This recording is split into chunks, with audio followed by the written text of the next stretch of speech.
Who's Kate and who's Mandy? Kate. Okay, I'm Mandy. Okay. Great to meet you both. This is weird, isn't it? I'm used to conducting interviews face to face, but there you are on the screens. We've been Zooming for years. Very normal for Melbourne. Well, this is true. This is true, and I guess this is pretty. Apart from Melbourne, where you were lockdown central, but for a lot of us who have had to get used to this over these past couple of years, just give me the general spiel. Everyone went, oh, when I said that you reached the 1 million mark. Just give us the background as to how this all started. So Mandy and I were in the same multiple birth group, which was in the outer eastern suburbs of Melbourne. And we soon realised, mostly we met online because it was just so tricky getting all of those twins in a room together with nap time and everything else. And internet forums were really new. It was before Facebook, that's how old we are. And so we really ended up just getting 4 or 5 of us and going out for dinner when the kids had gone to bed. And after dinner, Mandy or I would drive, and we'd drive each other home, and we'd sit in the driveway, and then we'd actually have a chat. And we'd talk about how awesome and tricky our lives were, and the fact that we could really only tell each other those stories. And that sat with us for like 14 years. Yeah. And then one day, we can't even remember who said, one of us said. Well, we were quite obsessed with podcasts. Oh, yeah. We were listening to a lot. It really had exploded sort of around 2018 for us anyway, and just listening to, well, for me, women's storytelling, like no-name women starting a podcast and sharing their truth was just so interesting to me. And so, and we just said, let's give it a go. So here we are. Now, hang on. I've got to ask you where this title came from, because why the 2 TOOP? I don't get it. No. Well, Kate and I share a paediatrician with our children, and she went to see him, and she said, Mandy and I are going to start a podcast. And he said, yes, you are, and you're going to call it 2 Ps in a podcast. And we were like, great. Because we'd been really struggling with the Find name. a name, that's right. And so I went and had a look on podcast apps, and there was like 13 other podcasts with that name, and we were like, no. But we really wanted the name. Yeah. And so we thought maybe if we say TOO, it's us two, you two. Everybody's welcome in our tribe. So that's where that came from. We are the bogan names of podcasts. We really are. People absolutely hate it. Got it. It's just like the private number plate that you want with your name on it, but it's already taken, so you misspell it. That's what you've done. Exactly. Yeah. Exactly. Okay, I've got it. Now talk to us, and I'd love everyone in the room, think of a question, think what you want to ask these two about what they've been through, and any stories from their podcast, anything you want to ask them, and I'll just keep asking them a couple more, and then put your hand in the air and the roving mic can come around to you. The reaction, the benefits, the changes, what have you seen in the years now since you've been doing this podcast? Oh, well, I think both of our lives were changed, which we didn't realise was going to happen. We were at the beginning thinking we were going to let other people know things, but actually we have really changed as mothers and women. Oh, we're frozen a bit here. I think the biggest thing, and allied health professionals and teachers that are listening. Oh, we hung? Yeah, we just froze for a second. So maybe just from the top, we've got you now. You started saying that you also had learnt so much, and then we lost you. Okay, so we changed heaps from the podcast, but actually I think the thing that's really impressed us is the amount of professionals that listen, teachers, doctors, educators. We are on several university must-listen-to lists. We've done podcasts for Monash Uni. It just never, ever, ever entered our mind that professionals would be listening. No. And what we've done is by telling simple stories and amazing stories, teachers and doctors and allied health professionals have been able to listen without feeling criticised or judged. Yeah. So it was never sort of a personal attack. We were just saying, well, this is how it felt when a teacher said this, or this is how it felt in NICU when the nurses said that. And so people can sort of, sit back and listen, and it's not personal. Yeah. That's so cool, because we had a bit of a discussion yesterday even about dementia and the fact that not all GPs will get it. There can be difficulties in diagnosing. You guys, I guess, identified this niche area and are able to, as you say, teach the professionals a thing or two. As you say, they take that pretty well, I take it. What are some of those things that you are passing on from your lived experience? Oh, we had a really big episode where we talked about school awards And we talked about how difficult it is when children with disabilities or neurodiversity are not included in awards in school. And we've had a lot of feedback about that from teachers and schools. Yeah, we talked about so Mandy and I both had premature twins, and that prematurity actually has had a lifelong impact on them. And so we talked about what it's like to have a baby, leave them in NICU and go home, or leave them in special care and go home, and the impact that it actually has on the family, on the bonding, on the fear of when you come home with that baby. And that had a massive impact. And we had pediatricians writing in saying, I'd never thought about it. So, yeah, there's been so many things, so many episodes that have actually been sort of game changers for a whole lot of people that were just our lives and we didn't really think about. Yeah. Before we go on, can I also ask on behalf of everyone, because I'm sure we're all curious about this, how old are your twins now? How are they doing? What's the day-to-day life like now? Tell us a bit more about them. All our twins are 17. I've got fraternal twin girls, so that's non-identical twin girls. They both have a diagnosis of hemiplegia, cerebral palsy, and one of my daughters has an intellectual disability. Yeah. My twins are also 17 because we met when our twins were born. My boys are identical twins, so they don't actually look exactly the same because we had a really stressful pregnancy, which I won't go into, but it means that they're different sizes. My boys are neurodiverse. They have ADHD, dyslexia. One has autism, processing, all sorts of things that come along with being neurodiverse. So how they're going now, they're really awesome, actually. We are navigating the teenage years with gusto. I cannot actually tell you how fun it is because you'd have to mute me. But let's just say in our house, there is zero filter. Yeah. So, and my girls are coming towards the end of high school. And I think for me, I'm starting to think about what's the future like for my daughter with an intellectual disability and my role as her carer. And as the woman said in your first presentation, where's that line where I go from being a mum to a carer? Yes. I mean, I think that's all the time, but I wasn't quite sure when that happened for me. But I think now we're coming to the who is she as an adult and what is my role as a carer and her mum. 17-year-olds, tough enough, two of them each, both, Yes. both with needs and disability. Yes. I mean, jeepers. High five us. Now I want to know, what do they think of all this? Are they like, oh, Mum, this is so embarrassing, you do a podcast, or do they love it? What are their thoughts? Now, in the beginning, we really paid great attention to their privacy. How are we going to navigate that? They were 14 when we started. So we use pseudonyms, so no one knows who they are out in the world. My daughter with the intellectual disability loves it. She loves to come on the podcast every now and then. And people love her. yeah, and my boys super proud. And they say to everybody, oh, basically, Mum's nothing without us because we're the content. Love it. That's really good. And are they mates? I mean, are they, each other's high school dance dates, or what's the deal? No, they're all at different schools. Right. And they know each other, of course, but they're all different people. Yeah. Yeah. Just elaborate on your previous answer there, Mandy, where you sort of reacted to that video. One of the things that I think I learned a lot more yesterday too from speaking to people, that whole thing of people not really considering themselves carers initially until you realise that you are. That's exactly what you are. But when it's a family member, it becomes a little bit harder to define. Just talk to us about that. I think probably there was a turning point in the adolescence years where I'm realising that I'm doing a lot of personal care that I'm not doing for her twin.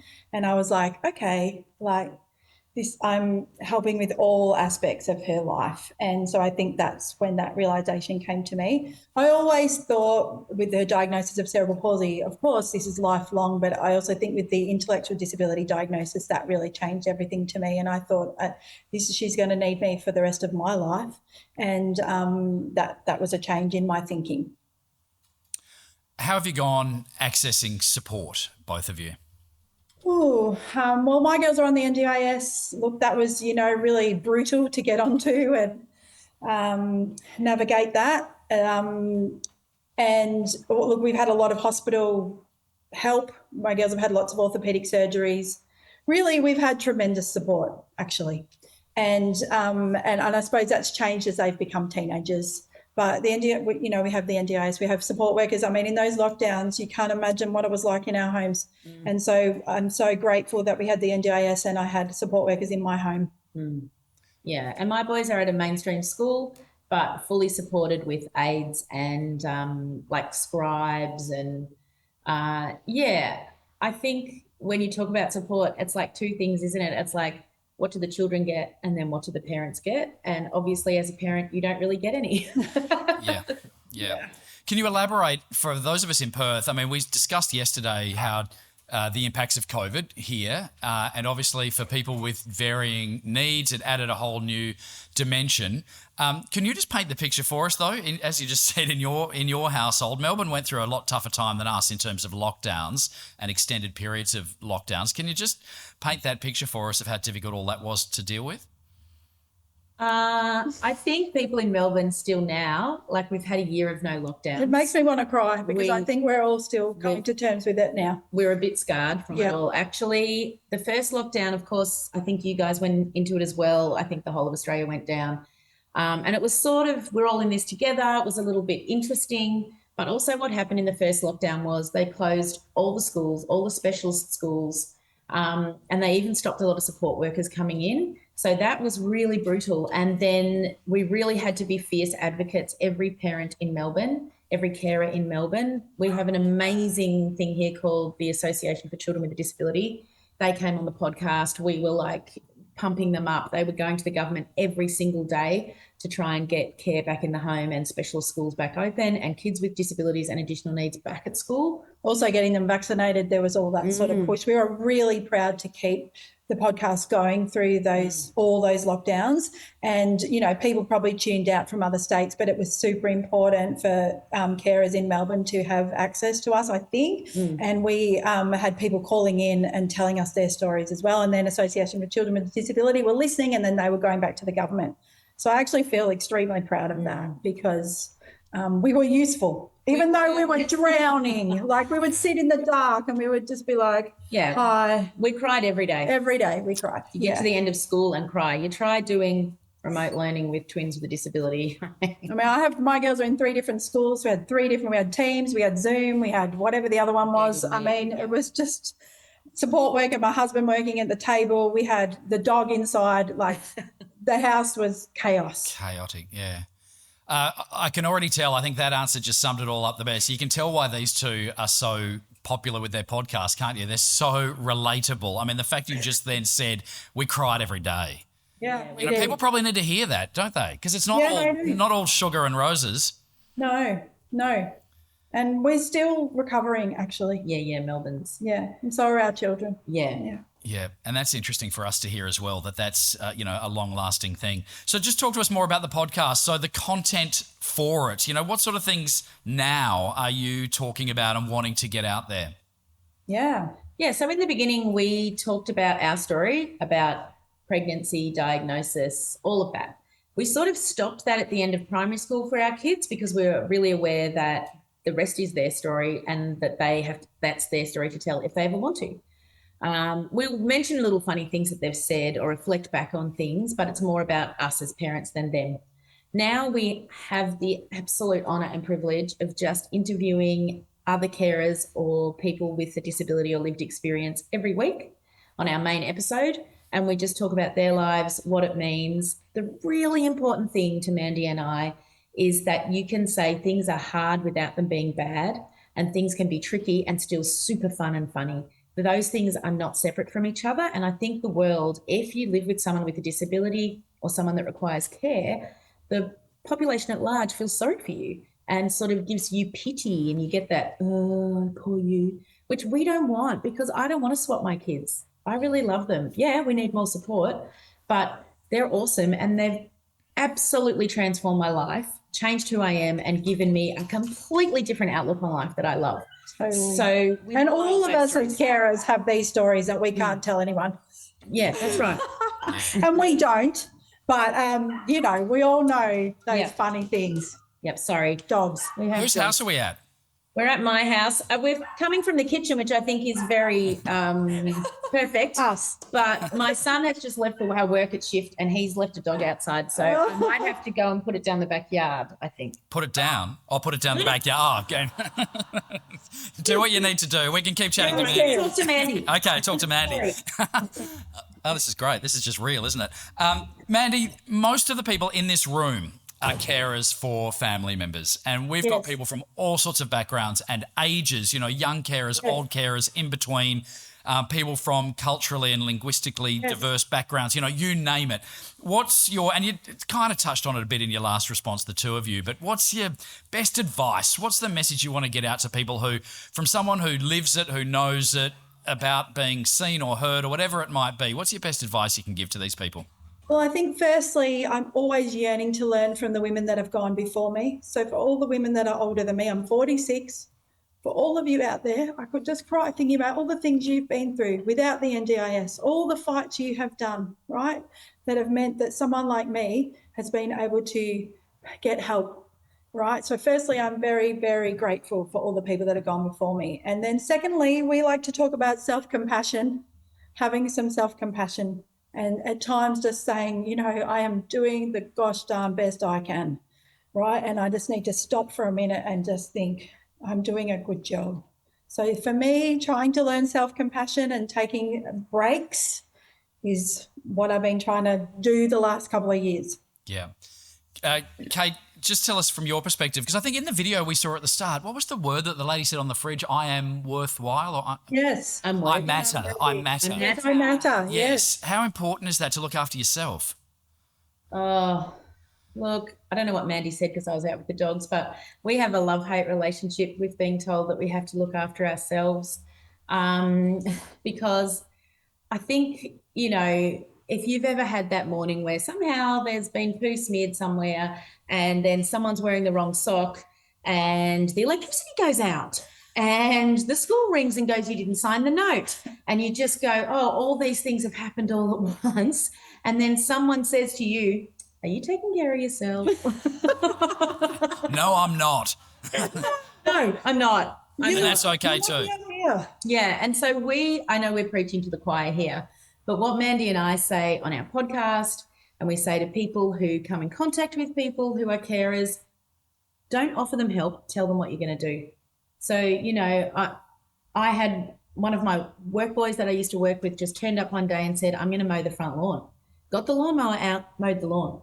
Didn't say, is there anything I can do?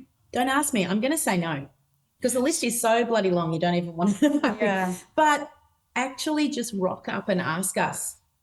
One of the best things that's come out of the lockdowns here was being able to get Uber Eats gift vouchers. And so that's my go-to. Yeah. And we've had people gift them to us through the podcast. So if someone is in a tricky patch, I just email them the Uber Eats voucher. They can use that whenever they want. I'm not turning up with a lasagna in case they hate it, right? So just sometimes saying, here's some help right now. Yeah. But there is no obligation for you to use it. You don't have to thank me. Use it whenever you want. Yeah. Not that there's anything wrong with the lasagna. I mean, you just... Well, no, but I have an anti-mince policy. So when the twins, I'm just going to explain it because people get mad with me about this. But when the twins were little, I think I had like 17 lasagnas given to me. And I'm a very lucky person to have people cook for me. So when my girls were home and then it was time for me to cook for someone, I don't cook a mince meal because I know everybody else will have that covered. Yeah, so gotcha. I might make a risotto or something else, right? Yes. So I will gratefully receive them, but I will not make a mince meal. It's really good advice, though, because everyone's been through that. I know when I had COVID and people said, is there anything I can do? No. But when the friends dropped the meals at the door, Yes. they just did it. Yes. Grateful Yes. received, right? Yes. Yes. And actually, as a carer, that's full time for the rest of your life that you need that help. Yeah, exactly. Okay, come on, folks. Who's got some questions for these wonderful ladies? Yes. Oh, Paul is the CEO of Carers WA. Right down. We're going to get the mic hi, Paul. right down the front. Oh, you got one over there. And we do need the mic, Paul, as you know, so that they can hear you. Hi, ladies. How are you doing? Very Good. well. Thanks for Good. having us. No. The pleasure's ours. you talk about helping yourselves. We've had that discussion, and you said you're going to help. It's helpful getting support workers, but what supports are you getting as individuals? I mean, are you connected to Cares Victoria or on the Carer Gateway and those supports? We No. actually aren't, and we were actually talking about this. Just before we came on. Yeah. Like we probably need to look into that. Yes. I think because our school system has got quite a good setup with that, we've had that. And I think Mandy and I both, I mean, like everybody hopefully in the room, have a psychologist that we see. And since COVID, you get like all those extra free Yeah, we did. Yeah. visits. So I think that's probably what we're doing, but we're at that point in our lives that we have to now think, oh, what comes next? Yeah, and my daughter's at a specialist school. As soon as I moved her from mainstream to the special school, I felt a huge relief. I actually felt like for the first time the school was going to help me as opposed to me having to fight with the school. So that's been a tremendous help.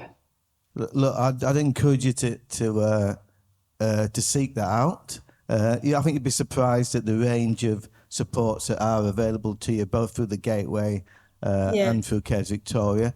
And also, given your circumstances, over here, we're quite experimental in WA, and we're trying something called a lifelong learning college. It's just a pilot thing.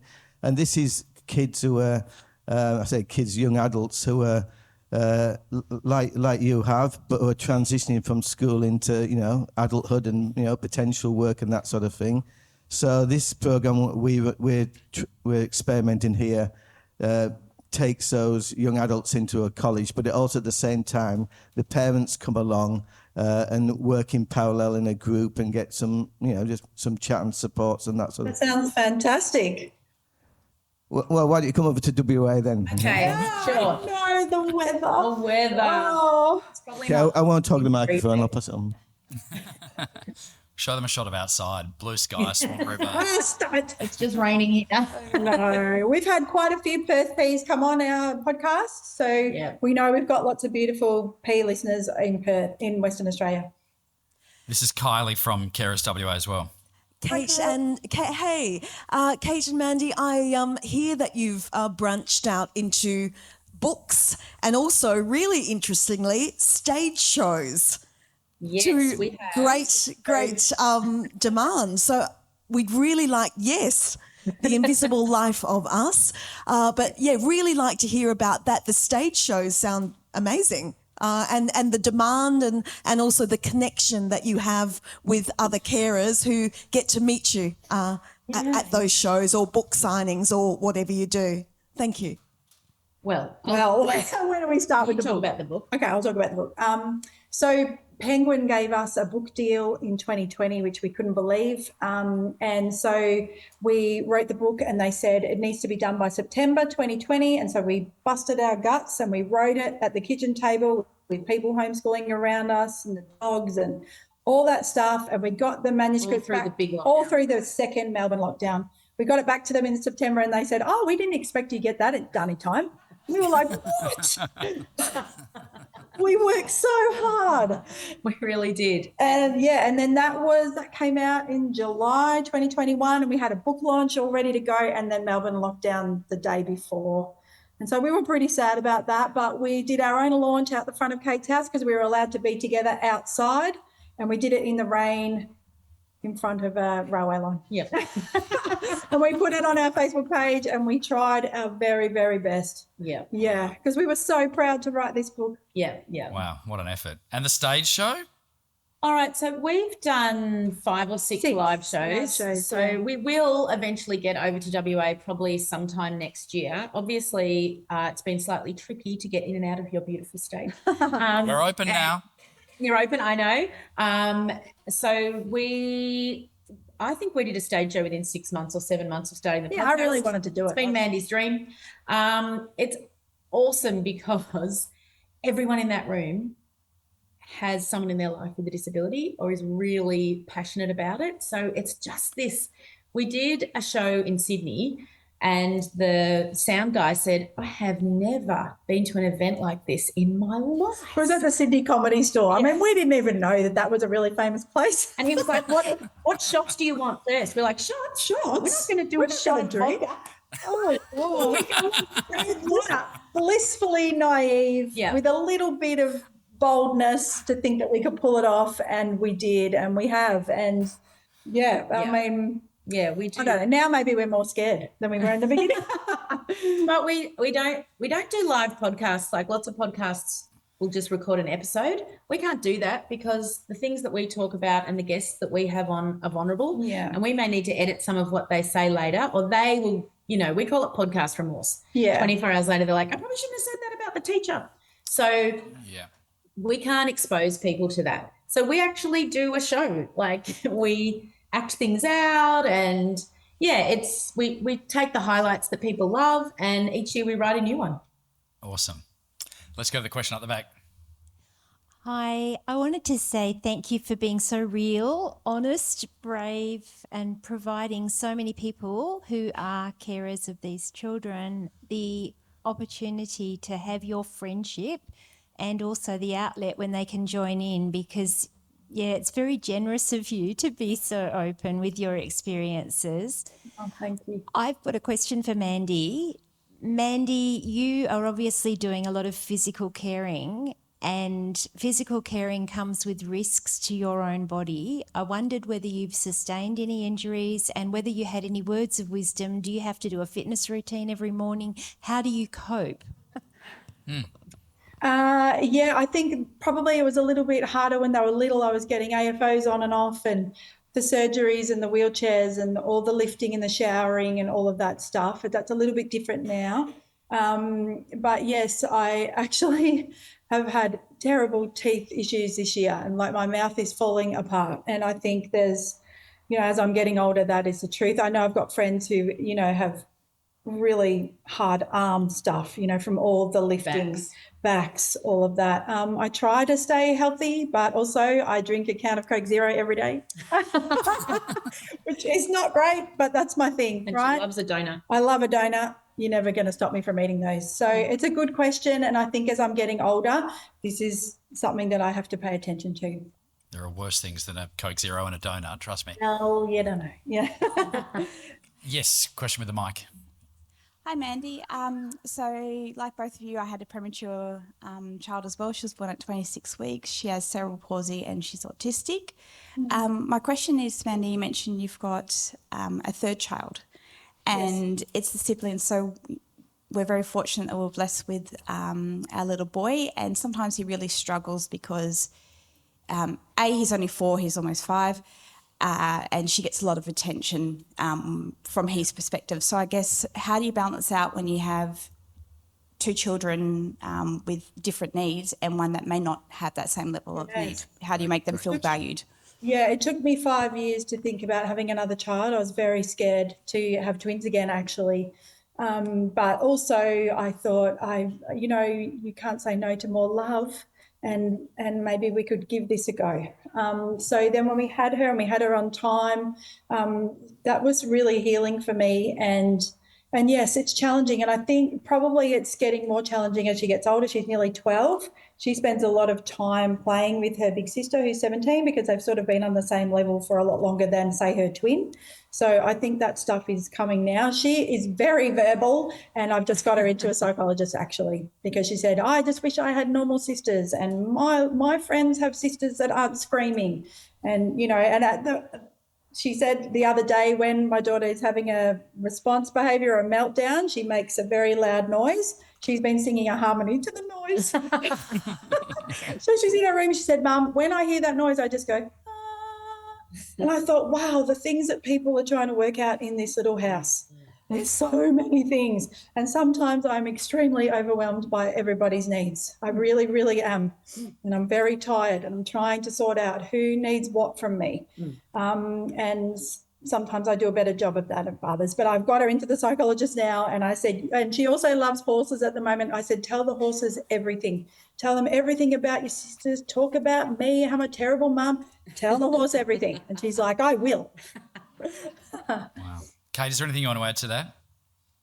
I just want to say that for my twins were the babies, so I think it's slightly different, but actually a whole lot of truth is coming out now. I have 5 children. So I have a 28-year-old, a 26-year-old, a 21-year-old, 17-year-old twin boys. Wow. And especially the 2 middle ones, the girls, they're becoming quite verbal and saying like, remember, we couldn't have sleepovers because the boys would bust in and jump on our friends. And, there was lots of impulse control issues and inappropriate behaviours.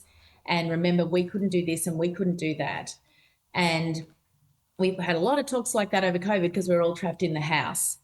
And what's actually happening now, just to give you a little bit of hope, is that as those children get older, they're really appreciating what the boys do and all the funny stories. And they're now coming up, remember when the boys did this? And remember when that happened? And my eldest daughter has moved out and she came over for dinner and one of my sons got someone's jacket on and he grabbed a glass of red wine and sat at the table and just posed until everyone took photos of him. And we were all laughing and she said, actually, I missed this. So I think we can think of it as such a negative thing and we beat ourselves up as mothers, right? Everybody does it, whether you have a child with a disability or not. We all think we fail and we all think we're not good enough. But actually our homes are valid, our stories are valid. Our children get exposed to things that other people's children don't, and they're better people. Yes, They're way better people. Yeah. And I think I've just learned to sit in the silence when my youngest daughter needs to get some of that stuff out. So instead of going, yeah, but, I just sit and I listen and I let her get it out. All right, over here.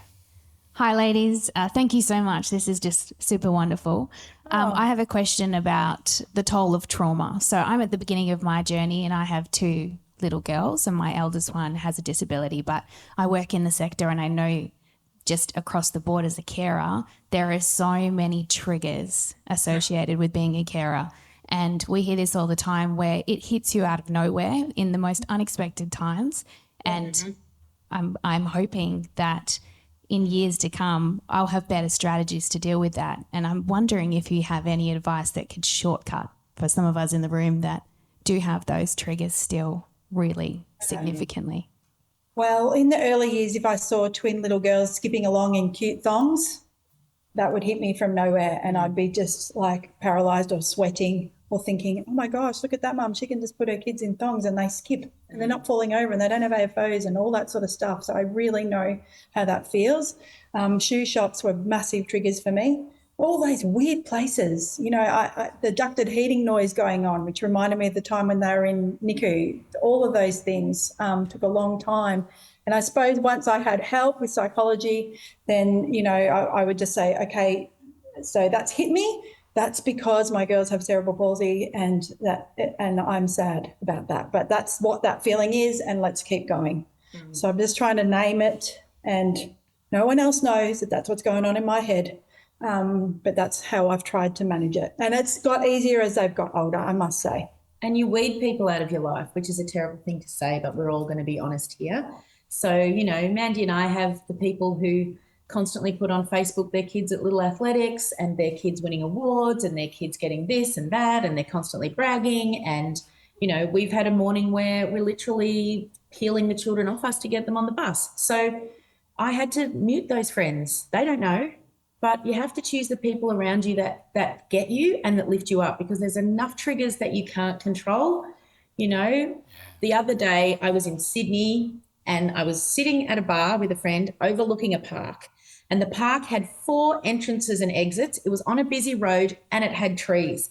And I just said, how are there children in there?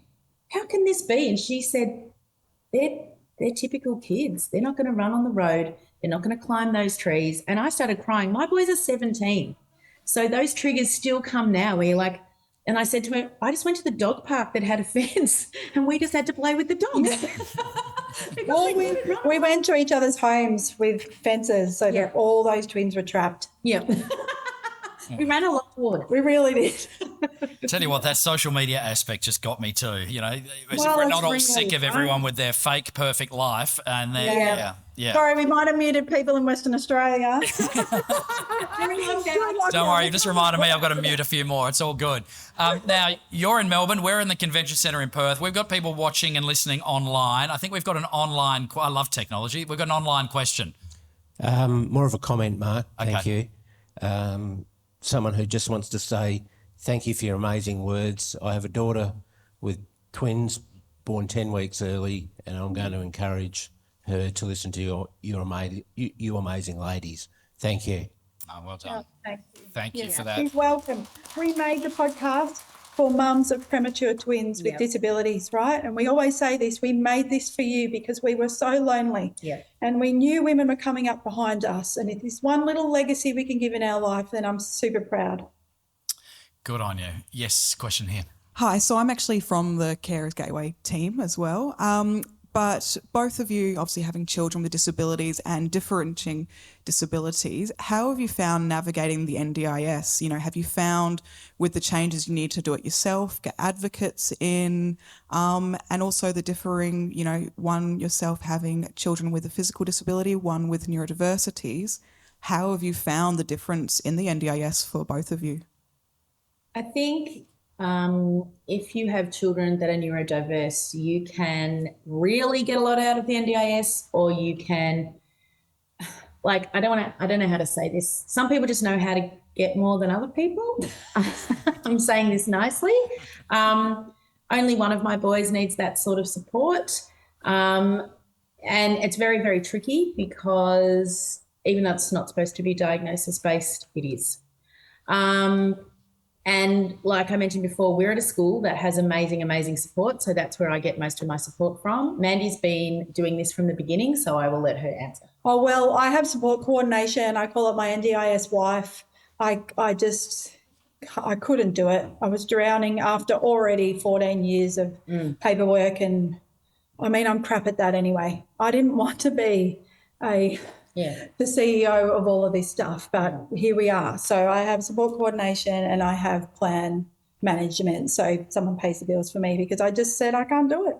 So I think one plan, when I come in with two plans, people are like, okay, let's help this lady. Yeah. So I am never going to say that I can manage this by myself. I can't. So as long as we've got support coordination, I hope they never take it off me. They might.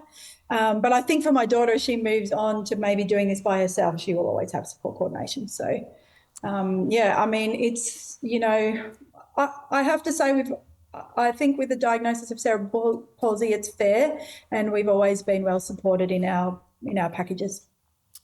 We've probably only got time for one more question. We've got the mic up the back there. Yes.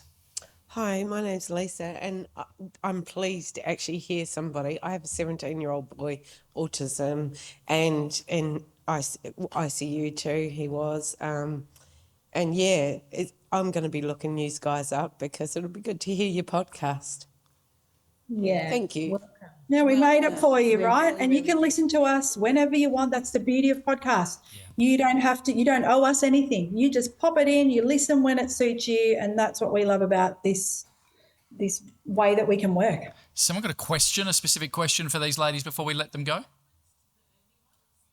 With the podcast, they just the question was, can you go back to the start and listen to the early ones? I'm sure you can. We want you to go back to the first one, and then you'll get us. It's only half an hour, the first episode, and you'll hear us in 2019 on Mother's Day say, this is why we're starting it. Yeah. And it's, you get to hear how it evolved and how we actually know what we're doing a little bit now. Yeah. Have we got the mic over there or not? There we go. Last one. Hello, ladies. Sorry, I do have a French, very strong accent, so hopefully you will understand me. I'm just wondering if you ever invited teenager or children on your podcast to ask their perspective and point of views, and if so, if you can tell us about it a little bit more. We probably mostly have had adults, or we've had siblings, just because there's a whole consent issue amongst especially children with intellectual disabilities. But yes, we have. And moving forward, once our kids are 18 in a year or so, we're going to do more of that. But yeah, we have had some. We are pretty much out of time. We've got to move on with our conference, but you two are just absolutely wonderful. I know I speak on behalf of everyone in this room when I say a very wholehearted thank you for everything you've just provided. You've made a real difference. And I think one of the things that just strikes me when you say you did this for other parents going through a similar thing, thank God you found each other. Because the two of you together are quite a force, aren't they?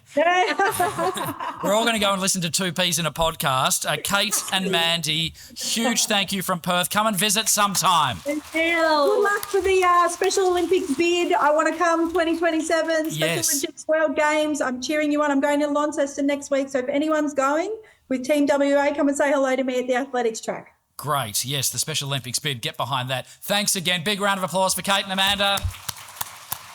See you.